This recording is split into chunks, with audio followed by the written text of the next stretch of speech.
Jean-Louis Canel, ici au Salon de l'Agriculture, il y avait à nouveau une présentation d'outils modernes avec la traction animale, les chevaux, etc. Cette fois-ci, cette année, c'était le travail du sol. Alors oui, effectivement, on travaille du sol. Alors c'est extrêmement important parce que le cheval de trait, c'est un outil rural, c'est un outil du paysan au départ. Et pendant longtemps, on a présenté du matériel ici qui était du matériel à destination d'usage en ville.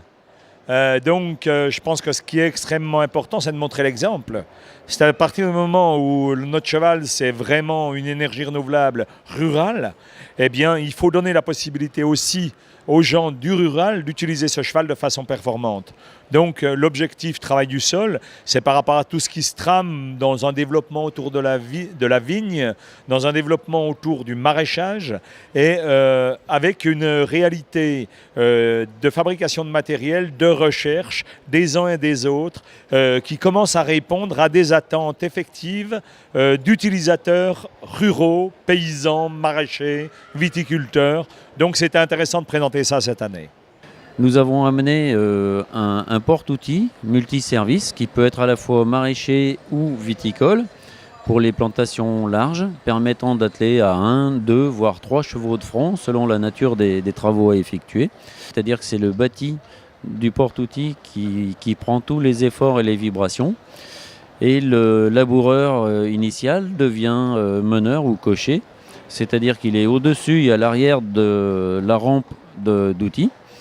Il peut surveiller à la fois ses chevaux sur l'avant, le fonctionnement de ses outils en avant de lui, en ayant une position semi-assise et avec l'option d'un correcteur de trajectoire, parce que quand on sait la précision qu'il faut pour biner ne serait-ce qu'un rang de poireaux ou de carottes ou de petits légumes, donc il faut pouvoir s'adapter au plus près du sillon. Donc j'ai aussi mis un système de correction de trajectoire qui existait sur le bûcher mais qui impliquait un très, très gros effort sur les mancherons, alors que là simplement avec un levier on dévie l'appareil de sorte à le mettre au plus précis.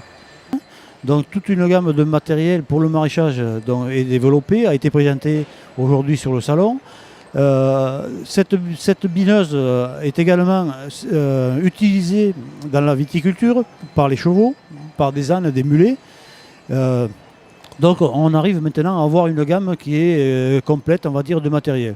Sur ces porte-outils, tout a été prévu pour essayer de ne pas utiliser de clés.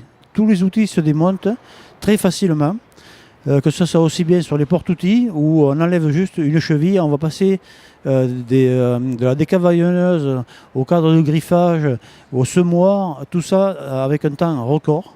Nous travaillons donc avec les chevaux sur la région de Bordeaux et cet outil a donc été créé pour répondre à une problématique qui était la gestion et le maintien des bandes enherbées dans les vignes à faible écartement sur la région de Bordeaux. Donc on s'est attaché à travailler avec un concepteur de matériel moderne qui est Camille Junien.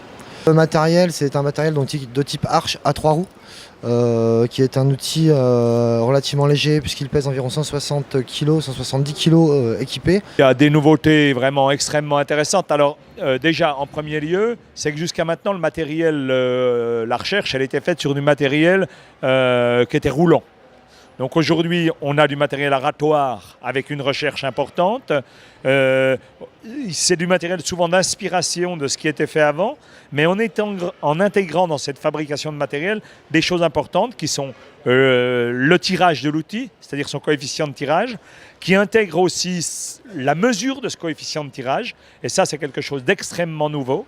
On a beaucoup d'hydraulique qui rentre en ligne de compte, mais aussi une facilité ergonomique pour le meneur. Et par exemple, on a des constructeurs qui sont venus l'an dernier comme ça présenter leur matériel sur le salon, qui avaient des outils où il n'y avait pas des mancherons ergonomiques, c'est-à-dire qui permettaient un réglage. Mais cette année, le matériel il a évolué et l'outil il est présenté avec un mancheron ergonomique.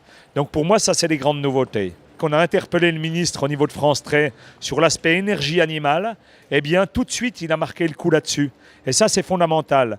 C'est-à-dire que si l'énergie animale était reconnue au niveau de la liste européenne des énergies renouvelables, il n'y aurait plus de problème de financement de la recherche, de l'usage et d'aide pour les les structures, qu'elles soient collectivités territoriales, entreprises comme des vignobles ou entreprises forestières, pour faire appel à l'attraction animale, le petit surcoût pourrait être largement pris en compte.